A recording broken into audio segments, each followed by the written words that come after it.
esses domingos, esse domingo e o próximo domingo, nós vamos nós estamos na série de Eclesiastes, mas nós vamos fazer uma série,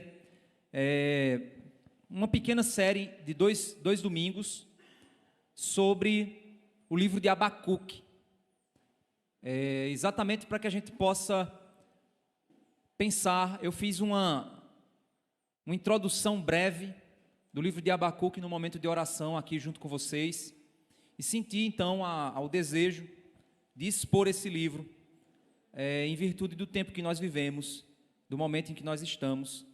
Eu creio que é um livro que pode ser aplicado aos nossos corações e nos dar uma direção sobre como refletir sobre o futuro, o nosso futuro. A mensagem de hoje, o título dela é: Senhor, onde estás diante da injustiça e da maldade? Você já deve ter ouvido a seguinte pergunta: por que coisas ruins acontecem a pessoas boas?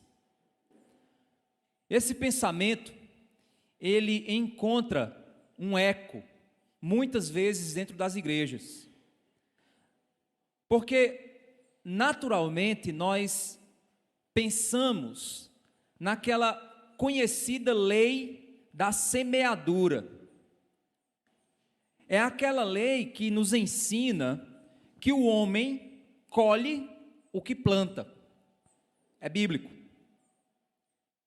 Nós estamos em nossa igreja estudando a série de Eclesiastes. E a gente já viu que o próprio livro de Eclesiastes, ele reconhece que em um mundo quebrado pelo pecado, debaixo do sol, nem sempre a coisa boa acontece com quem faz o bem. Mas às vezes as coisas se invertem de uma maneira que, ao olhar de maneira muito breve, parece ser injusta. Nós somos seres que funcionam naturalmente em um mundo que compatibiliza, ou seja, que tenta entender aquela ideia de causa e efeito. Ou seja, se eu faço algo, o resultado é isso aqui. Ou seja, se eu faço uma coisa, eu espero o resultado daquilo que eu faço. Aquela famosa lei de Newton, ação e reação. Nós sempre vivemos em um mundo que, se a gente jogar algo para cima, esse algo vai cair. Um mundo que nós achamos previsível. Nós acreditamos que a vida é previsível. Nossa mente funciona com aquilo que a gente vê ao nosso redor. O cenário que nos ensina como viver. Por isso, se algo sair da concepção de realidade para nós, a gente entra em conflito. Um conflito existencial. A gente diz assim: peraí, eu não estou entendendo. Por que que isso está assim? Eu estou tentando olhar para entender onde foi que eu errei. O que foi que eu fiz? Quando algo ruim acontece com pessoas boas, ou pessoas que achamos serem boas, pessoas que amamos, então a gente pensa logo: quem foi que deixou o universo fora da ordem? Será que Deus tirou férias nesse momento que eu estou precisando? Alguns até culpam Deus de ser injusto. Mas a grande questão é: o que significa justiça? Em um mundo que funciona medindo o tempo como relógio quebrado. Parece até funcionar bem, mas quando você pega o relógio quebrado e você compara ele com outros relógios, você percebe que ele não mede tão bem assim. Esse relógio meu aqui mesmo, de vez em quando eu tenho que corrigir ele. Na realidade, o nosso problema é que nós temos a tendência de colocar o nosso entendimento como padrão de verdade, no lugar de entender que nós somos limitados. Nós não somos muito bons como padrão de verdade. Nós não somos bons como padrões de julgamento. A Bíblia diz que o nosso coração é enganoso. Você sabe o que significa ser enganado? É exatamente você ter certeza do que está fazendo, fazer com toda vontade, mas depois descobrir que foi enganado. E olhar e dizer assim: rapaz, eu sou um otário. fui enrolado. Mas enquanto você estava sendo enganado, você tinha certeza de que estava no rumo certo. É uma sensação terrível de impotência. Agora a gente vai ver o que é que Abacuque faz quando ele julga em seu coração. Como profeta, ele faz um julgamento correto. Mas a resposta do Senhor faz ele ficar perplexo. E aí ele diz: espera aí, eu não estou entendendo. E aí a decisão dele é: eu vou esperar para compreender e vou descansar o meu coração no Senhor. A ação mais feliz que Abacuque fez foi jamais deixar de esperar pelo Senhor. Primeiro, para a gente chegar no livro, vamos contextualizar, vamos entender o contexto. Abram suas Bíblias lá em Deuteronômio capítulo 28. Deuteronômio capítulo 28 é o momento em que Deus está fazendo a aliança com o povo. A aliança que Deus faz com o povo de Israel, com a nação de Israel, é a antiga aliança. Nós vivemos na nova aliança, aliança feita em Cristo. A aliança feita em Israel, ela era uma aliança condicional. O que é uma aliança condicional? É aquela aliança que se impõe condições para que o contrato se mantenha. Se as condições contratuais não forem obedecidas, a aliança é quebrada. Deus então faz uma aliança condicional com o povo de Israel, porque a aliança que nós temos com Cristo, ela é incondicional, porque Cristo já pagou, tornando-a incondicional, a aliança no sangue de Cristo. Vamos entender qual foi essa aliança que Deus fez com o povo. Deuteronômio capítulo 28, a gente vai ler alguns versos chaves que vão dar para a gente a tonalidade da aliança, certo? O verso 1 ao verso 3 do capítulo 28 diz assim: se vocês ouvirem atentamente a voz do Senhor, seu Deus, tendo o cuidado de guardar todos os seus mandamentos que hoje lhes ordeno, o Senhor, seu Deus, exaltará vocês sobre todas as nações da terra.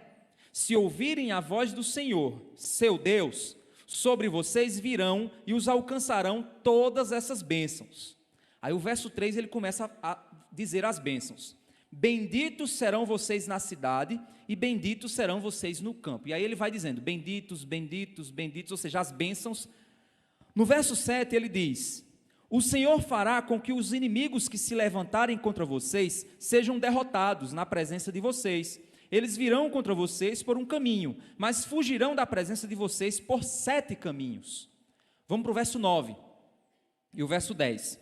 O Senhor os consumirá, o Senhor os constituirá para si em povo santo, como prometeu com juramento, se guardarem os mandamentos do Senhor seu Deus e andarem nos seus caminhos. Todos os povos da terra verão que vocês são chamados pelo nome do Senhor e terão medo de vocês. Vamos agora para o verso 14. Não se desviem de todas as palavras que hoje lhes ordeno, nem para a direita, nem para a esquerda, seguindo outros deuses para os servir. Agora vamos olhar, essa é a condição de bênção. Agora vamos olhar a condição de maldição. O verso 15, ele começa a declamar a condição de maldição. Porém, se não derem ouvidos à voz do Senhor, seu Deus, deixando de cumprir todos os seus mandamentos e os seus estatutos que hoje lhes ordeno, então virão sobre vocês e os alcançarão todas essas maldições. Verso 16, malditos serão para vocês na cidade e malditos serão no campo. Aí ele vai dizendo agora, vai dando a sequência. Vamos para o verso 20. O Senhor mandará sobre vocês a maldição, a confusão e a ameaça em tudo que empreenderem, até que vocês sejam destruídos e pereçam repentinamente por causa da maldade das suas obras com que vocês me abandonaram. Vamos para o verso 32. Os seus filhos e as suas filhas serão entregues a outro povo. Vocês verão tudo isso e ficarão morrendo de saudade todos os dias, mas vocês não poderão fazer nada. Vamos para o verso 36. O Senhor levará vocês e o rei que tiverem constituído sobre vocês a uma nação que não conheceram, nem vocês, nem os seus pais, e lá servirão outros deuses, feitos de madeira e de pedra, porque afinal de contas eles trocaram o Deus vivo pelos falsos deuses. Então Deus vai tirá-los da terra, levá-los para outra terra, e lá eles servirão a deuses falsos, por causa de suas perversidades. Agora, vamos para o verso 45. Todas estas maldições virão sobre vocês, os perseguirão e os alcançarão, até que vocês sejam destruídos, porque não ouviram a voz do Senhor, seu Deus, para guardarem os mandamentos e os estatutos que Ele lhes ordenou. Serão no meio de vocês por sinal e por maravilha, bem como entre os seus descendentes para sempre. Vocês não serviram o Senhor, seu Deus, com alegria e bondade de coração, apesar de terem abundância de tudo, e por isso, com fome, com sede, com nudez e com falta de tudo, servirão os inimigos que o Senhor enviará contra vocês. Sobre o pescoço de vocês porá um jugo de ferro, até que os tenha destruído. Agora presta atenção no verso 49 e o 50. O Senhor fará vir contra vocês uma nação de longe, que virá da extremidade da terra. Olha essa expressão agora, guarda no seu coração essa expressão. Como o voo impetuoso da águia, uma nação cuja língua vocês não entenderão. Nação cruel, que não respeitará os velhos, nem terá piedade dos moços. Guarde isso no seu coração. Deus, após estabelecer aliança com seu povo, após tê-los tirado do Egito, tê-los dado prosperidade e riqueza, e tê-los chamado para ser o povo particular dele, povo a ser abençoador das nações, Deus usou durante 1000 anos diversos profetas que avisaram sobre a corrupção do povo, relembraram da aliança que o povo estava quebrando, chamaram as pessoas ao arrependimento, e cada vez mais a nação de Israel se afundava em corrupção. Abram agora em 2 Reis, avança mais um pouquinho, vai lá para 2 Reis, capítulo 21. 2 Reis, capítulo 21. Do verso 1 ao verso 9. Olha o que é que acontece. Verso 1 do capítulo 21 de 2 Reis. Manassés, que era o rei, tinha 12 anos de idade quando começou a reinar, e reinou 55 anos em Jerusalém. A mãe dele se chamava Refzibá, bonito nome, né? Fez o que era mal aos olhos do Senhor. O rei pecou, segundo as coisas abomináveis das nações que o Senhor havia expulsado de diante dos filhos de Israel, pois reconstruiu os lugares altos que Ezequias seu pai havia destruído, levantou altares a Baal, fez um poste da deusa Azerá, como que Acabe, rei de Israel, havia feito, prostrou-se diante de todo o exército dos céus e o serviu, ou seja, ele começou a adorar anjos, começou a adorar demônios. Verso 4, edificou altares na casa do Senhor, ou seja, ele levou a idolatria para dentro da igreja, para contextualizar, levou gente gritando palavras de ordem política para dentro da igreja, se é que você me entende. Edificou altares na casa do Senhor, a respeito do qual o Senhor tinha dito: em Jerusalém porei meu nome. Verso 5, também edificou altares a todo o exército dos céus, nos 2 átrios da casa do Senhor, gente, no santo dos santos, no lugar santíssimo, no lugar puro. Verso 6, queimou o seu filho em sacrifício. Ele pegou o seu bebê e torrou a criança no fogo, em sacrifício aos demônios. É o que é conhecido hoje, se você for atualizar, aborto. Adivinhava pelas nuvens, era agoureiro e tratava com médios e feiticeiros. Fazia continuamente o que era mal aos olhos do Senhor para provocar a ira. Ou seja, o cara fazia isso para fazer raiva para Deus. Também pegou a imagem de escultura da deusa Azerá que ele tinha feito e colocou no templo a respeito do qual o Senhor tinha dito a Davi, a seu filho Salomão: neste templo e em Jerusalém que escolhi de todas as tribos de Israel, porei o meu nome para sempre. E não farei com que os pés de Israel andem errantes, longe da terra que dei a seus pais, desde que eles tenham cuidado de fazer segundo tudo o que eu lhes tenho mandado, e conforme toda a lei de Moisés, meu servo, lhes ordenou. Eles, porém, não ouviram. Manassés de tal modo os levou a andar errantes, que fizeram pior do que as nações que o Senhor tinha destruído de diante dos filhos de Israel. Eles fizeram pior que os ímpios ao seu redor. Avança um pouquinho lá para as 2 Crônicas. Você vai avançar, você vai passar para a 1ª Crônica, vai para a 2ª Crônica, agora capítulo 36. 2 Crônicas, capítulo 36. É de arrepiar, não é, gente? Você diz: ah, como Deus foi duro com um povo. Tente ver uma criança sendo cozinhada viva por causa de um demônio. E o filho do rei, né? Para exemplo de toda a nação. 2 Crônicas, capítulo 36, verso 11 a 23. Zedequias tinha 21 anos de idade quando começou a reinar, e reinou 11 anos em Jerusalém. Zedequias fez o que era mal aos olhos do Senhor, seu Deus. Não se humilhou diante do profeta Jeremias, que falava da parte do Senhor. Jeremias, o profeta chorão, vivia dizendo para o povo: arrependam-se dos seus pecados, Deus trará uma nação para destruí-los, arrependam-se antes que seja tarde. E o povo, olha o resultado, também se rebelou contra o rei Nabucodonosor, que o tinha obrigado a jurar fidelidade. Ou seja, o cara era até burro politicamente. Nabucodonosor era de uma nação poderosa. O cara se rebelou contra a nação mais poderosa da época. Além de pecador, era burro. Foi teimoso e tanto endureceu o seu coração que não voltou ao Senhor Deus de Israel. Também todos os chefes dos sacerdotes e o povo aumentavam mais e mais as suas transgressões.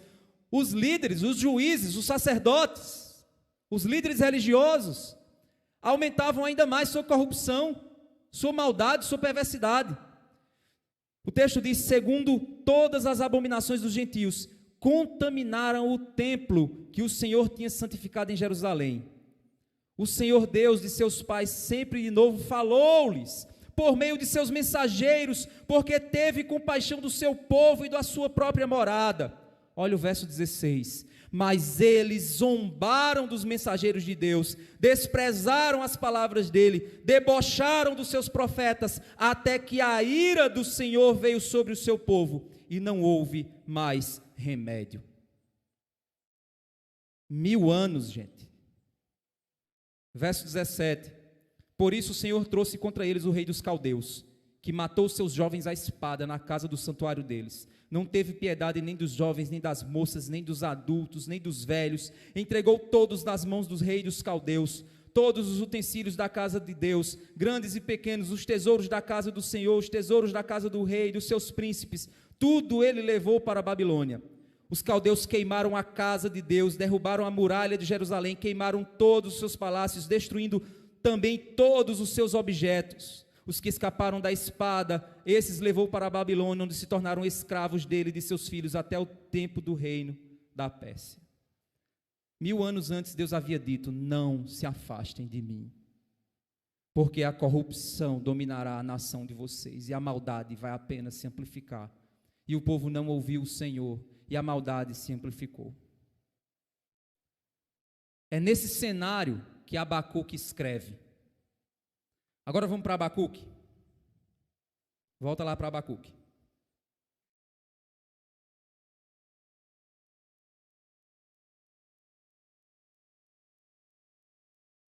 Agora você vai entender o que é que Abacuque está dizendo. Abacuque capítulo 1, verso 1 ao 4. Sentença revelada ao profeta Abacuque. Verso 2.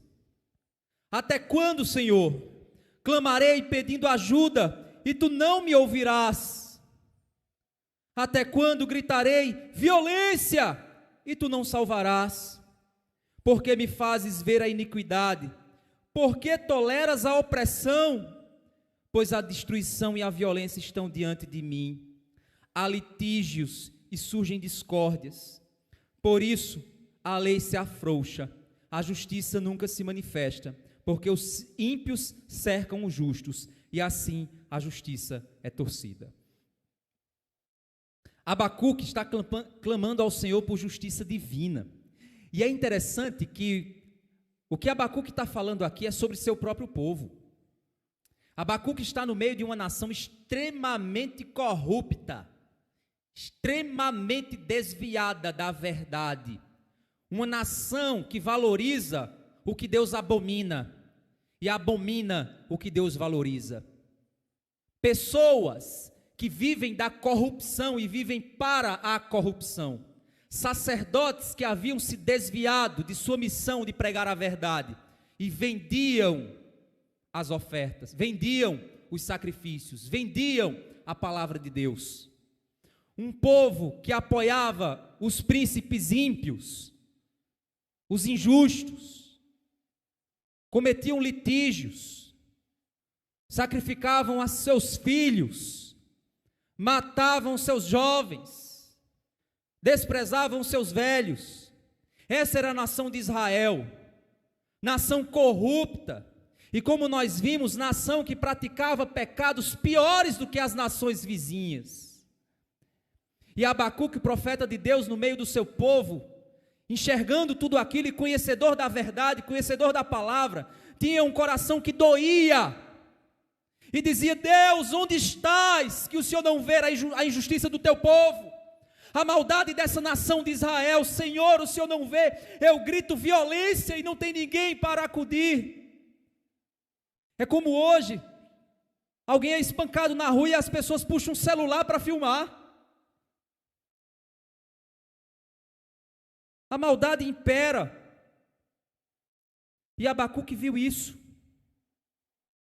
O coração de um profeta do Senhor sente dor pela corrupção do seu povo, pois ele olha o mundo pelo olhar da palavra, pelo olhar da lei do Senhor. Meus irmãos, como doeu para mim ver uma igreja levando uma pessoa para o púlpito e as pessoas ovacionando com muito mais pulmão do que se canta para Jesus. Meu Deus, como isso é triste. Mas também como é triste, gente, a gente vê uma nação querendo colocar uma pessoa corrupta, criminosa, símbolo de corrupção no poder. E o pior não são os ímpios apoiarem, são o povo de Deus. E tudo se resumia apenas a uma briga de fla-flu, uma disputa por poder. E os pastores não estão pregando contra o pecado, independente de quem seja, mas estão protegendo os seus lados.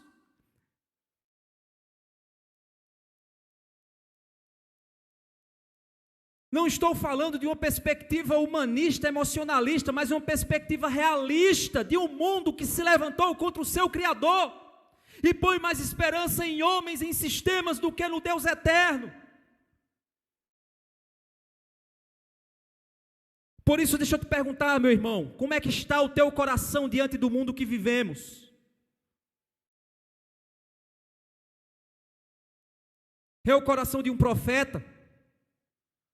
Ou é o coração de um ímpio? Que, sem perceber, vai receber juízo do Senhor.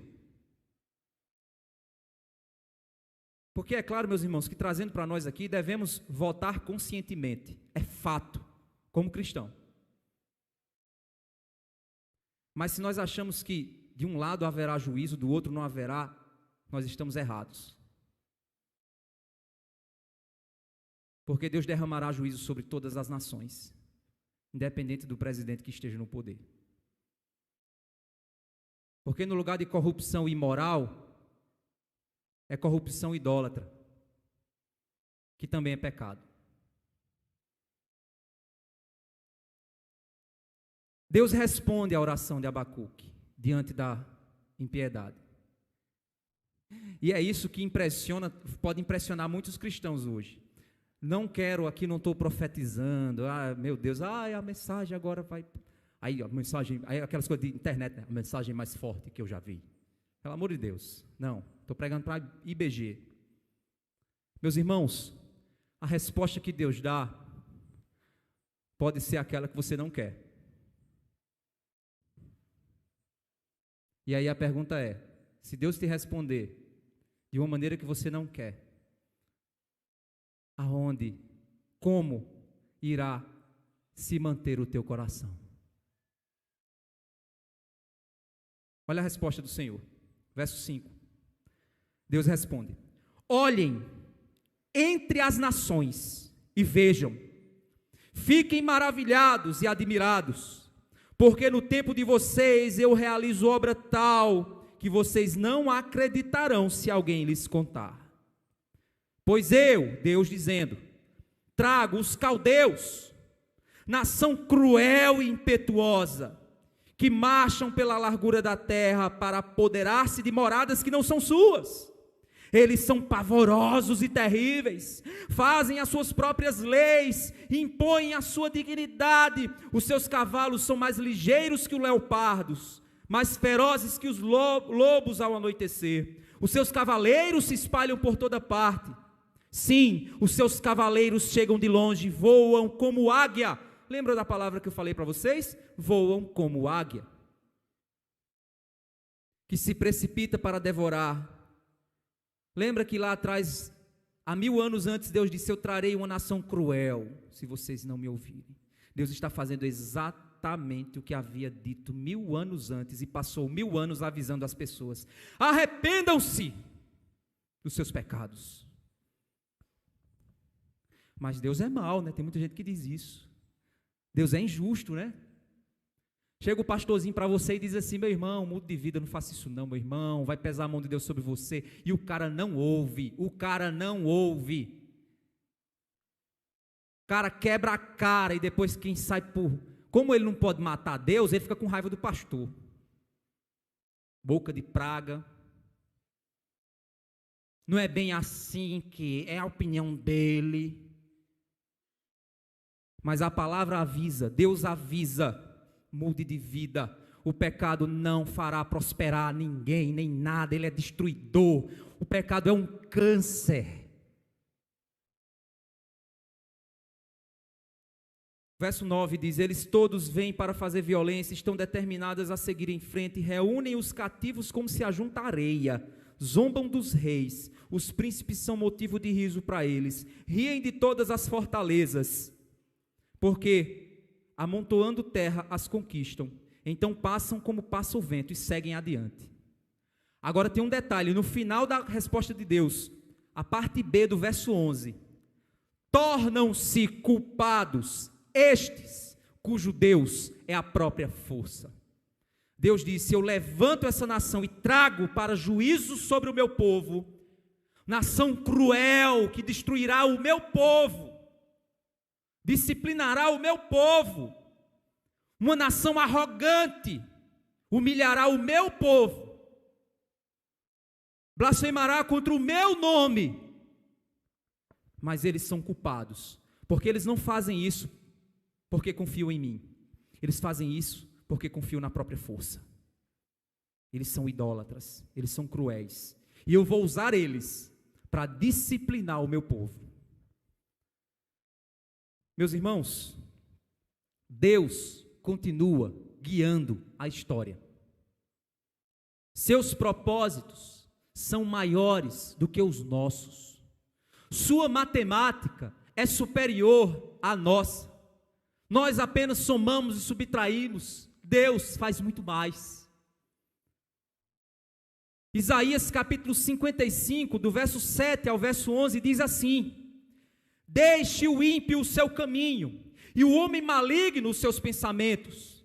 Se converta ao Senhor, que se compadecerá dele. Torne para o nosso Deus, porque grandioso é em perdoar. porque os meus pensamentos não são os vossos pensamentos, nem os vossos caminhos são os meus caminhos, diz o Senhor.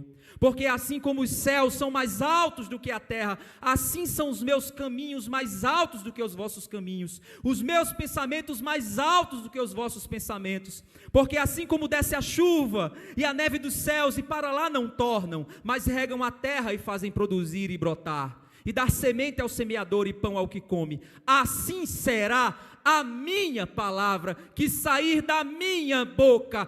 Ela não voltará para mim vazia, antes fará o que me apraz e prosperará naquilo que a enviei.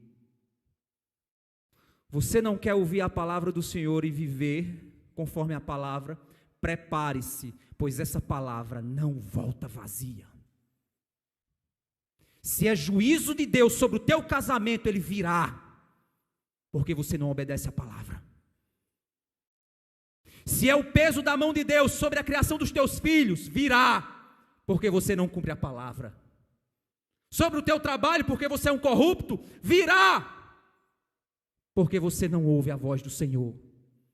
Deus não é menino, de Deus não se zomba. E muitos pastores vão se arrepender do circo que estão fazendo. Porque ninguém pode pegar um bezerro de ouro e botar no altar do Senhor. Por mais parecido com esse bezerro seja com as ideias de Jesus. Mas Jesus é incomparável, é insubstituível. Esvazie-se de si, do seu ego, dos seus juízos particulares, se encha da minha palavra. Deus está dizendo, dá confiança em mim, se encha da minha soberana vontade, porque eu farei o meu propósito. Ninguém impede a mão do Senhor de agir, mas ninguém move quando ela quer parar. Você já ficou tentado a entender algo que Deus fez ou permitiu em sua vida? Você ficou achando que Deus deveria te explicar melhor? Afinal de contas, a sua vida é sua, né? Ele deve pelo menos uma explicação para eu entender o que está acontecendo comigo. Pois, meu irmão, deixa eu dizer uma coisa para você. Se você foi comprado pelo sangue de Cristo, a sua vida não te pertence mais. Você precisa saber trabalhar seu coração com essa informação. Deus não está aqui para te honrar. Deus não está aqui para fazer tua vontade. Deus não está aqui para seguir a tua orientação. Você é pó e ao pó vai voltar. A salvação é nada mais que a misericórdia de Deus sobre a sua vida, sobre a minha vida. Qual deveria ser então a atitude que Deus espera de nós diante de uma situação como essa que Abacuque diz? Ele ouve essa resposta. Abacuque fica perplexo, porque Abacuque ele está lá dizendo, Deus, olha a maldade do teu povo, faz alguma coisa. Aí Deus diz, eu vou fazer, vou trazer gente pior para te julgar. Abacuque então, no verso 12 ele diz, não és tu, desde a eternidade, ó Senhor, meu Deus, ó meu santo, não morreremos. Gente, essa fala dele tem uma intensidade muito forte. Olha a quantidade de vezes que ele exalta a Deus. Tu és desde a eternidade, ó Senhor, meu Deus, meu santo, não morreremos. Ele não está dizendo que pessoas não morrerão. Ele está dizendo que a nação não deixará de existir, pois Deus havia dito que essa nação jamais seria destruída.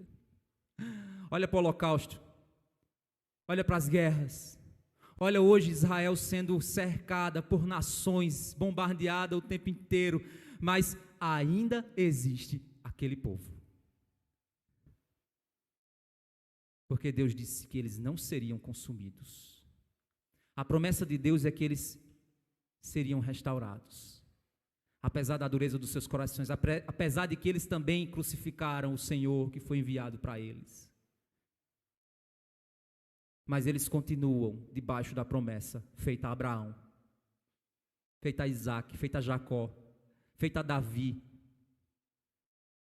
As lágrimas de Cristo, quando chegou em Jerusalém, disse: Jerusalém, Jerusalém, como eu te quis juntar debaixo das minhas asas, como a galinha faz aos pintos, e vós não quisestes.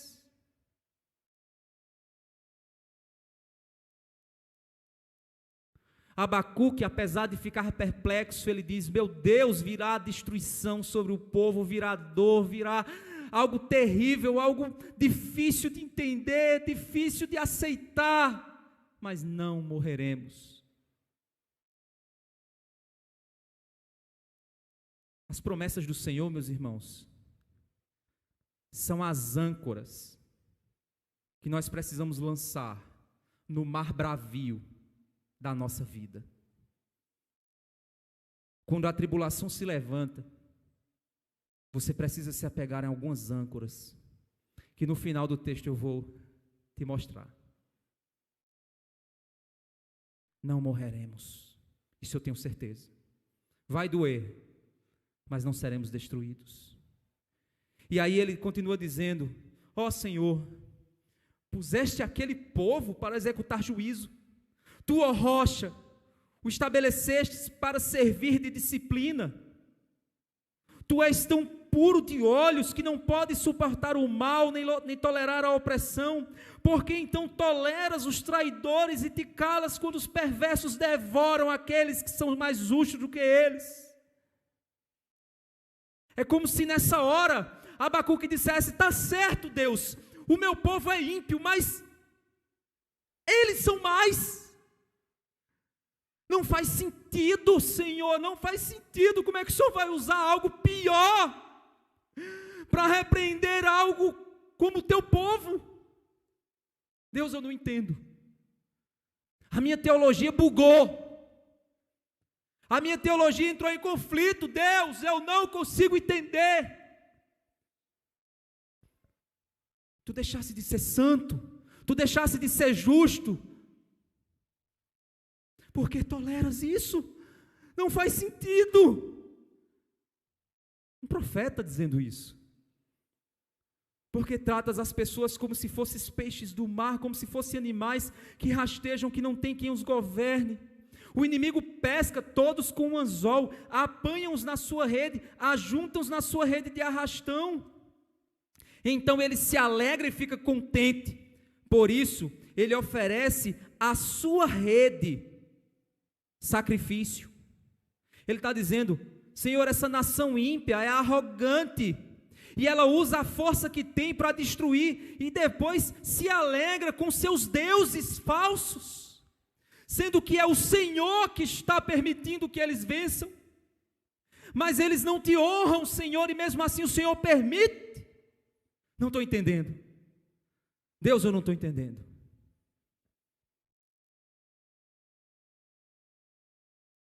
Por isso ele oferece sacrifício à sua rede, queima incenso à sua rede de arrastão, pois é por meio delas que aumentou as suas riquezas e tem abundância de comida. Mas será que ele continuará a esvaziar a sua rede?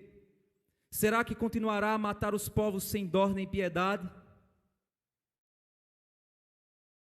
E aí o capítulo 2, verso 1, ele diz: estarei na minha torre de vigia, ficarei na fortaleza, vigiarei para ver o que Deus me dirá, e que resposta eu terei à minha queixa. Ele não desiste por não entender o Senhor. Ele continua confiando nas promessas do Senhor.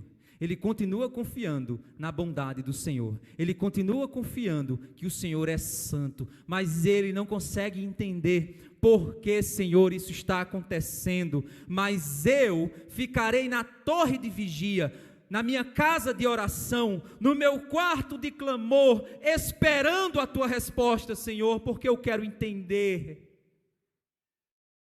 porque o Senhor fará assim.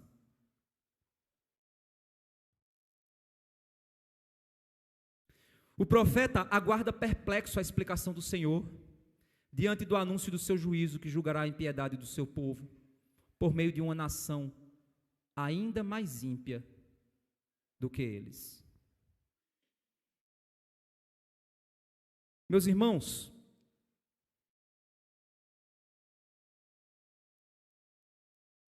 Nem sempre Deus responde às nossas orações com a resposta que nós queremos. Nem sempre Deus faz aquilo que achamos ser o melhor, porque nós não somos deuses.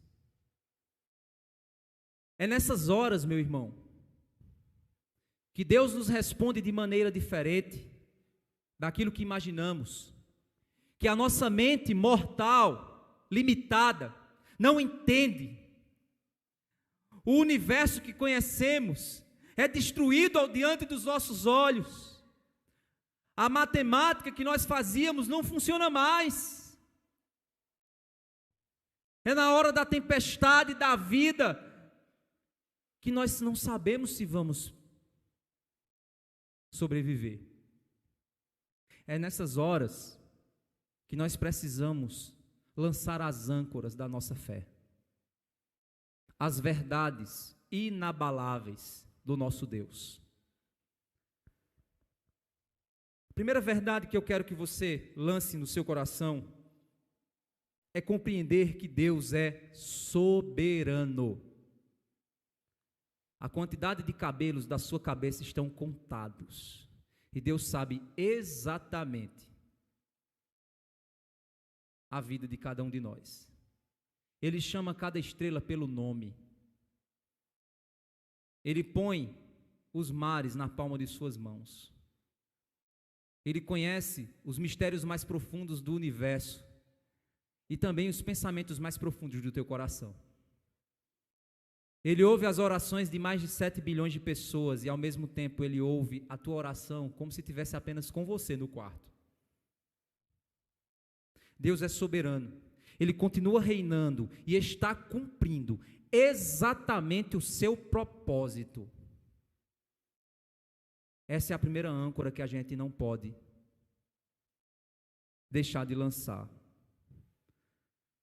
Daniel, quando estava orando pelo seu povo, no capítulo 2, do verso 20 e verso 22, diz assim: falou Daniel dizendo: seja bendito o nome de Deus de eternidade a eternidade, porque dele são a sabedoria e a força, e ele muda os tempos e as estações, ele remove os reis e ele estabelece os reis, ele dá sabedoria aos sábios e conhecimento aos entendidos, ele revela o profundo e o escondido, conhece o que está em trevas e com ele mora a luz. Isaías 46, o verso 9 a 13 diz assim: lembrai-vos das coisas passadas desde a antiguidade, que eu sou Deus e não há outro Deus, não há outro semelhante a mim, que anuncio o fim desde o princípio e desde a antiguidade as coisas que ainda não sucederam, que digo: o meu conselho será firme, farei toda a minha vontade, que chamo a ave de rapina desde o oriente, e de uma terra remota o homem do meu conselho, porque assim o disse e assim o farei vir. Eu o formei e também o farei. Ouvi-me, ó duros de coração, os que estáis longe da justiça. Faço chegar a minha justiça e não está ao longe, e a minha salvação não tardará, mas estabelecerei em Sião a salvação e em Israel a minha glória. Deus continua conduzindo cada partícula do universo a funcionar exatamente como Ele projetou antes que houvesse qualquer coisa. Eu acho tão interessante que o Spurgeon, em uma de suas pregações, ele disse que quando criança, na biblioteca do seu avô, ele via aquelas frestas de luz que passavam pela janela, pelo telhado, e ele via partículas de poeira zanzando no ar. E ele disse que, sabendo o que ele sabe acerca do Senhor, ele imagina que cada movimento de cada partícula daquela está cumprindo exatamente o que Deus determinou antes que o universo existisse.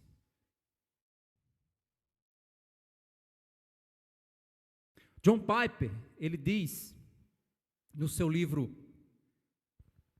Não Desperdice o Seu Câncer, ele diz: aquela célula que se rebela no nosso corpo e que se torna um câncer que nos devora, rebelou-se apenas porque o Senhor disse: rebele-se.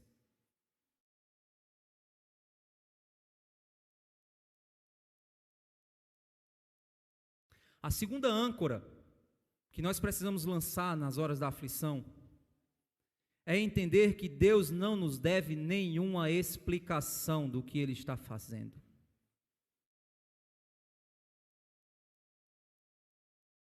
Eu queria aqui, de modo muito resumido, falar do problema teológico de Jó.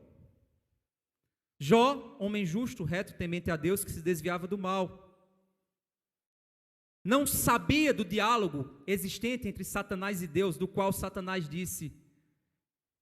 Deus primeiramente disse: tu observaste o meu servo Jó? O próprio Deus disse: um homem reto, temente a Deus, que se desvia do mal. Satanás responde a Deus dizendo: ele faz isso porque tu dá tudo a ele. Se você tocasse nele e tirasse dele aquilo que ele recebe de ti, ele blasfemaria. Deus disse: não, ele não faria isso. Tudo que ele tem está em tuas mãos. Um segundo diálogo aconteceu e aí Deus também entregou a saúde de Jó nas mãos de Satanás. Jó provou o que havia de mais profunda dor da condição humana.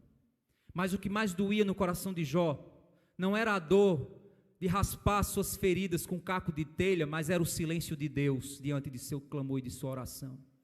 Um homem que orava dia e noite por seus filhos ouviu Deus em silêncio. O homem que clamava e que vivia uma vida que testemunhava o seu Deus e o seu amor pelo seu Deus, ouviu o silêncio desse Senhor que ele amava. Jó, então, assumiu a matemática humana, dizendo: eu quero entender o que está havendo.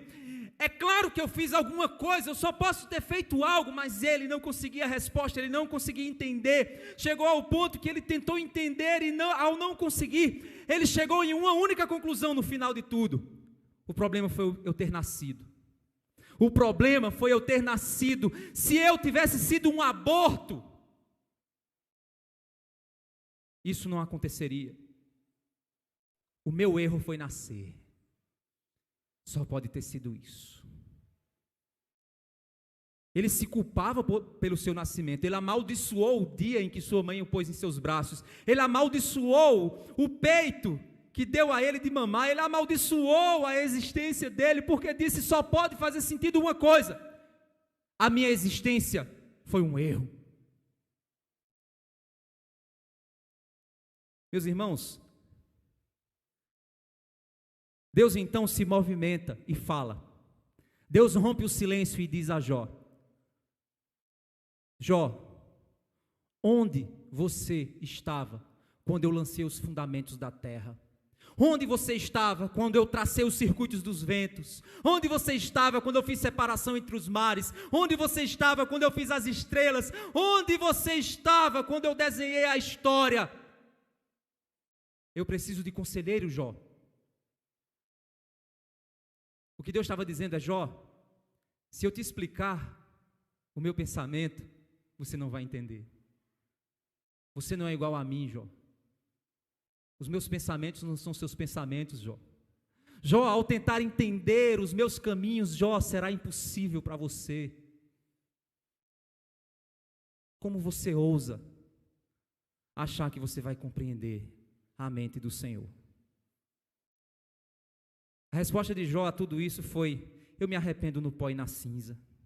Falei daquilo que eu não sabia. Antes eu conhecia de te ouvir falar, mas hoje os meus olhos te veem.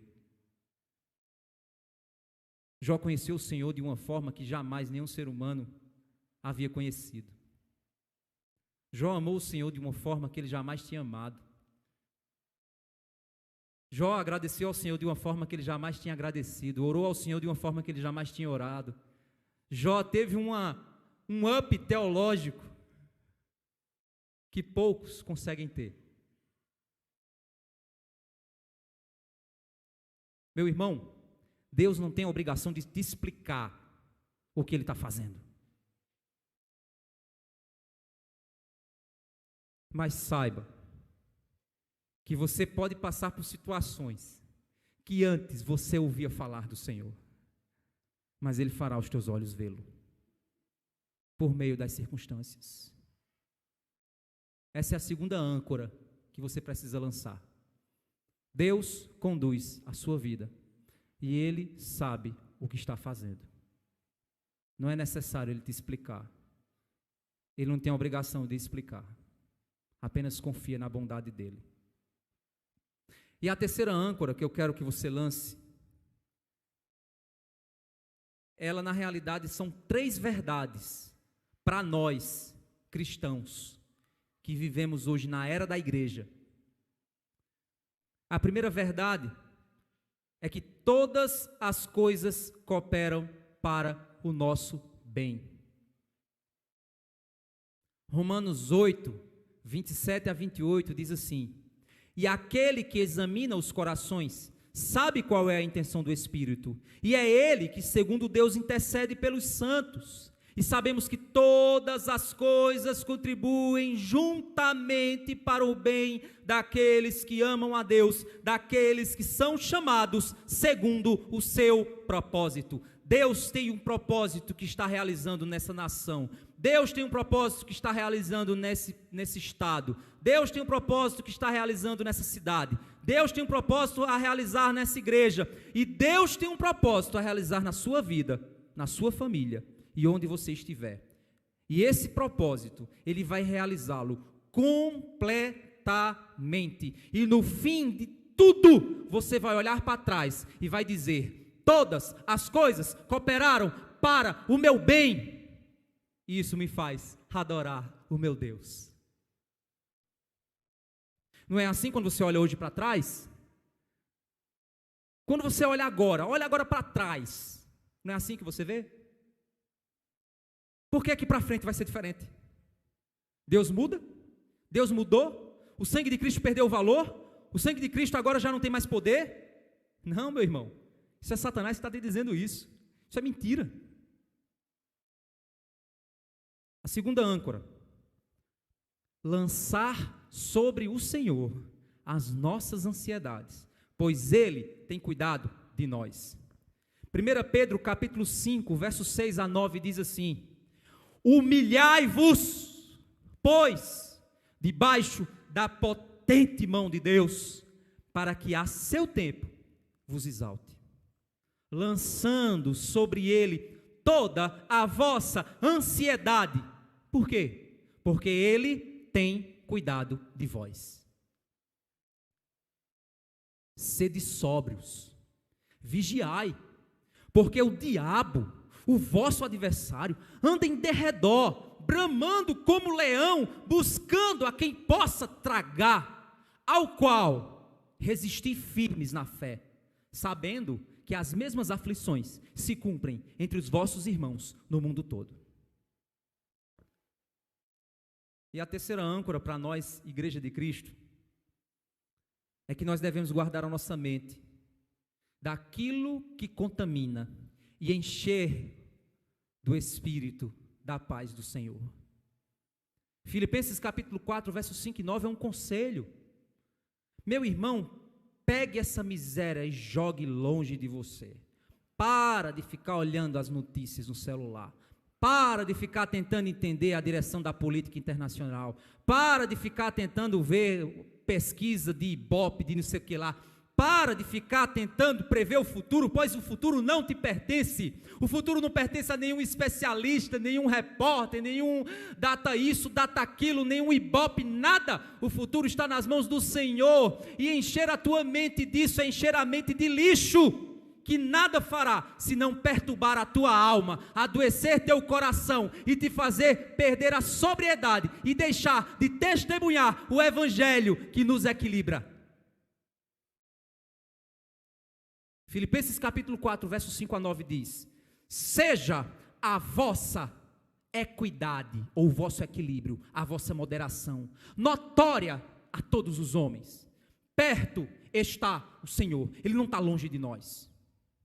Não estejais inquietos por coisa alguma.